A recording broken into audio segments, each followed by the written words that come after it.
Like, share and subscribe for more great Cobra Kai content. Turn on notifications to never miss another Cobra Kai video again. Help get this video to 100 likes if you would like us to keep releasing more Cobra Kai videos like this one. Please share this video on Facebook, Twitter, Reddit, Instagram and other social media platforms, to help new and old fans find these Cobra Kai videos. Today's story was written by Sinistrated. Please remember to support the writers on social media. And now let's begin.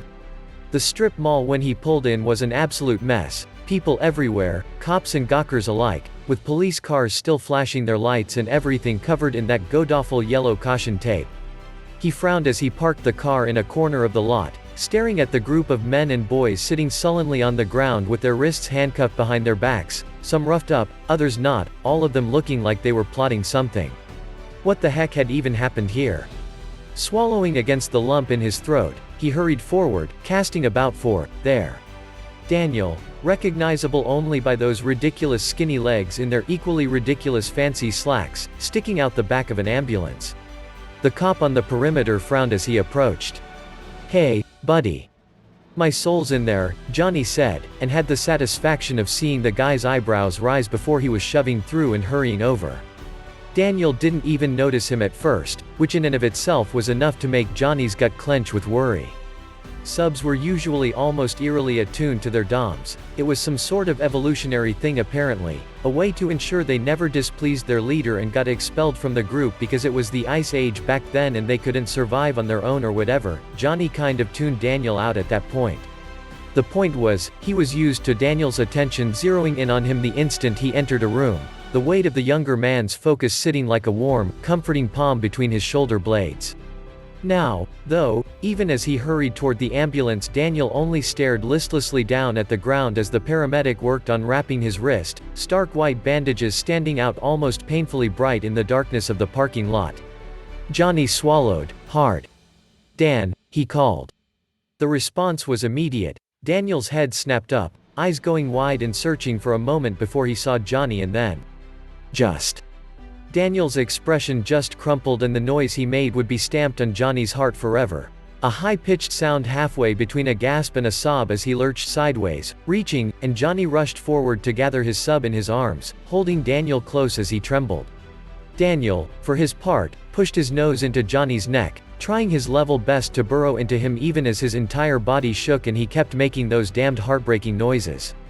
He looked so fucking small, lost and young and hovering on the edge of breaking, and Johnny bit back the hot prickle of tears as he squeezed his sub as hard as he dared, pressing a palm to Daniel's chest, feeling the younger man's heart rabbiting against him. "Shish," he murmured, as Daniel whimpered and tried to curl closer. "You're okay, sweet, everything's okay, just, look, you gotta relax, just, damn it. Dan. Fucking breathe." Quote. And thank God they were wired to each other the way they were, because, after a couple of false starts, Daniel did. The younger man drew in a deep, shuddering breath and relaxed against him, eyes falling closed, and Johnny tried his best to breathe with him. "That's it," he whispered, stroking fingers through Daniel's hair. "Good boy." God, Daniel looked like absolute shit. Now that he was closer, Johnny could clearly see the bruises on his face and the cuts on his knuckles, the way his clothes were all torn and scraped up from the fight. And it had been a hell of a fight, judging from the faint awe in the cop's voice when Johnny had first gotten the call. Something about two rival gangs duking it out in the parking lot, and Daniel let me stick my nose anywhere it doesn't belong. LaRusso somehow getting pulled into it because apparently seeing it from your accountant's window and calling 911 like a normal person just wasn't enough. Fucking stupid. And Johnny was going to punish Daniel for it, thoroughly, as soon as this was over. As soon as he got him home and cleaned up and fed, and they could both put this horrible night behind them. You got a good touch with him. It was the paramedic, a black woman with a name tag that read Williams. She was smiling at him in that soft, understanding way medical people did when they knew you were one wrong word from losing your shit, and Johnny grunted. "He's my soul sub." "I see." Williams nodded and lifted an antiseptic wipe. "Think you can keep him calm while I finish up? He wouldn't let me near his neck and it looks like one of those guys got him with a knife or something." Johnny blinked and looked down. In the flurry of fear and anxiety and helpless anger, he'd completely forgotten to check Daniel's collar, and now that he was looking closer, shit. The side of Daniel's neck was a mess of drying blood, and now he could see it. A long, ugly gash that started just above Daniel's collarbone and ended a couple inches below his chin. The collar, a deep, rich brown leather worked down to perfection. Johnny had commissioned it because it matched Daniel's eyes, lay right in the middle, cut partially open though still snug. Johnny stared at the blood darkening the leather and felt his chest tighten. God, if the collar hadn't been there, if the guy with the knife had cut just a bit deeper. Daniel whimpered, hands flying up to push him off when Johnny touched the collar, but he just stroked his sub's hip with his free hand, pitching his voice as calm and soothing as possible. Shish, Dan. This needs to come off, she has to check you over. And no. Fuck. He hated it. How the first word he'd gotten out of Daniel all evening was so shot through with pain and terror as the younger man wriggled in his arms, simultaneously trying to get away and burrow closer. No, sir, please. It's okay. It wasn't, not by a long shot, but Johnny hoped that didn't show in his voice as he gently batted Daniel's hands away and tugged at the metal clasp. Do you hear me, Dan? Everything's okay. You're still mine, collared or not. Understand? Johnny. Say it. I'm yours. Again. A deep breath as Daniel relaxed once more against him, and then, stronger, I'm yours, sir. Good boy. The collar opened with a click and Johnny slid it slowly from Daniel's neck, listening for any sounds of distress.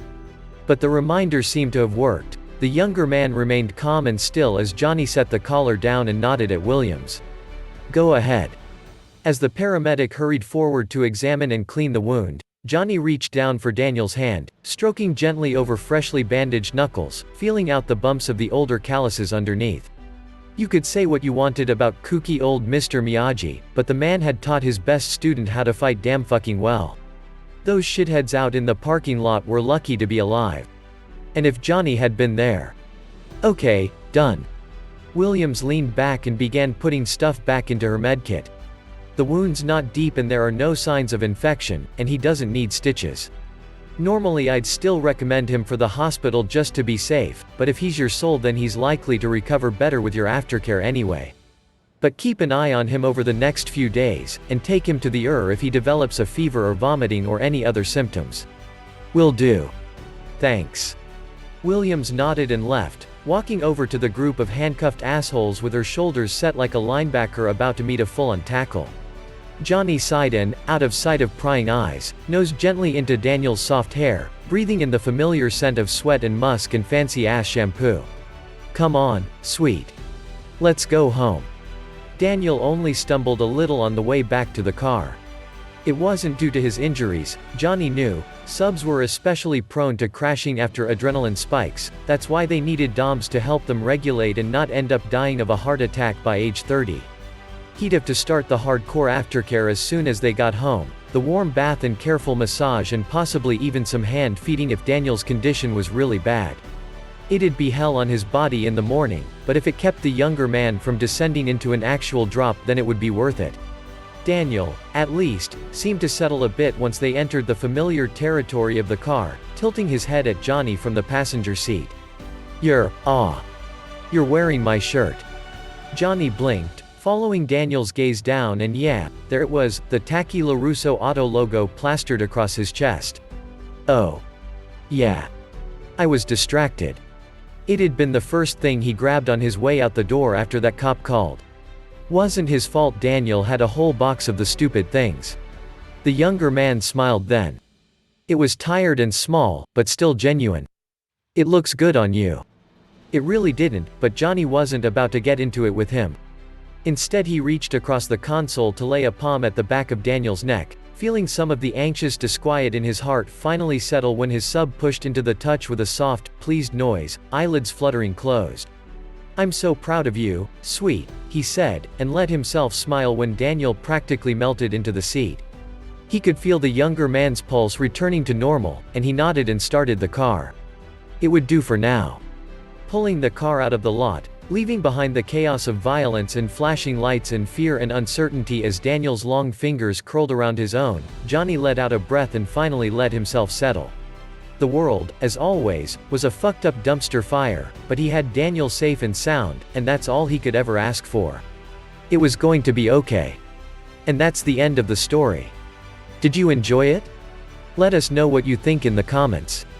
Help get this video to 100 likes if you would like us to keep releasing more Cobra Kai videos like this one. Don't forget to subscribe, and turn on notifications to never miss another Cobra Kai video again.